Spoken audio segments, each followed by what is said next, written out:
let's talk about one of the most terrifying and maybe one of the most human paradoxes out there. What happens when someone with incredible skill is suddenly faced with the sheer, crushing weight of consequence? We're going to break down that 5-second freeze. You know that feeling, right? When you know exactly what you're supposed to do, but you just can't. Your mind, your body, they just lock up. So what is actually going on in that moment?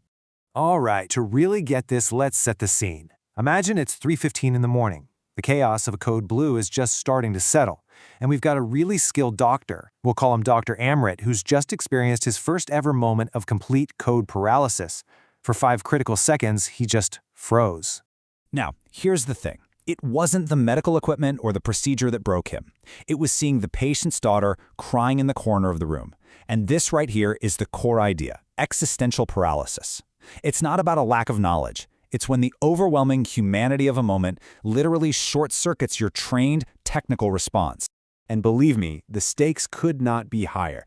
Clinically, every single minute of delay in this kind of care drops the patient's chance of survival by 7 to 10%.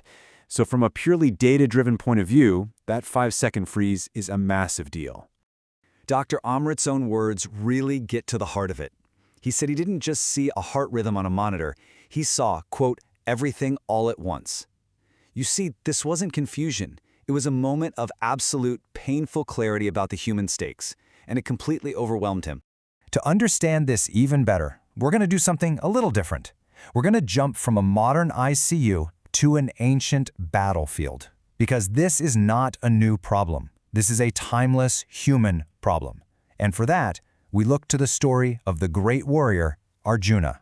And the parallel here is, well, it's pretty much perfect. Both Dr. Amrit and Arjuna are absolute professionals at the top of their game. They are masters of their craft, and they are both facing a critical moment where they have to act and act decisively. So Arjuna shows up to the battlefield of Kurukshetra completely ready for war. I mean, he knows all the moves, the strategy, he's got it all down. But right before the battle is supposed to start, he asks his charioteer to take him out between the two armies. He looks across the field, and he doesn't just see an enemy. He sees his family, his teachers, his own flesh and blood. And the result of that clarity is just devastating. The ancient text says his mighty bow literally slips from his hand. His mind is reeling. He just sits down and says, "I will not fight." Just like Dr. Amrit, he wasn't paralyzed because he forgot his skills. He was paralyzed by the unbearable consequence of using them. So, this is where we get to the diagnosis for the freeze. It all comes down to understanding that there are 2 totally different ways of seeing a crisis. Let's break this down. First, you've got technical recognition. Think of this as the playbook. You see a specific heart rhythm, you know the procedure. You see a number on a spreadsheet, you know it means financial trouble. It tells you what to do. But then, there's existential recognition. This is seeing the crying daughter, or seeing the faces of your family on a battlefield. This tells you what it costs. And this might be the most important insight of all.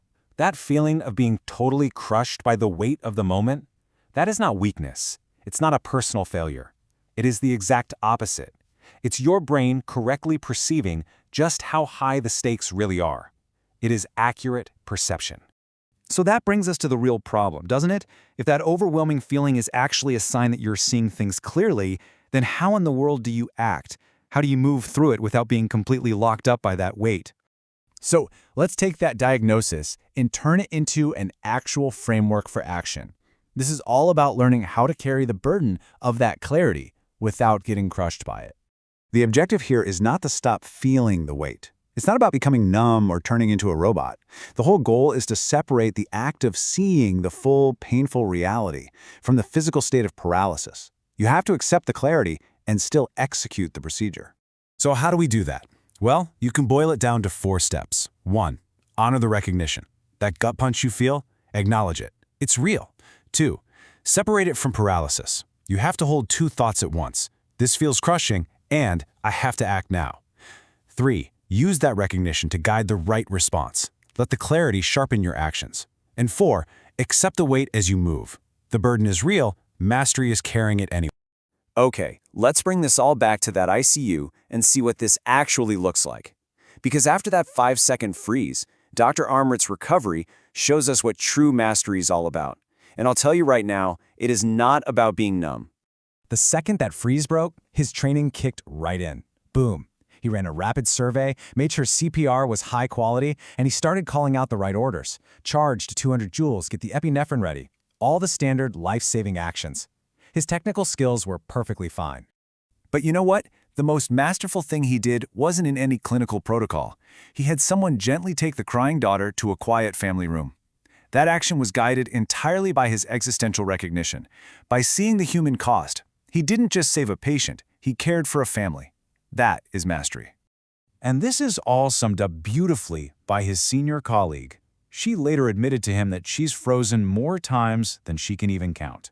And she said this, "The day it stops happening is the day I worry I have stopped seeing clearly." That feeling, that weight, she says, it's a necessary part of the job. So we'll leave you with this question to think about.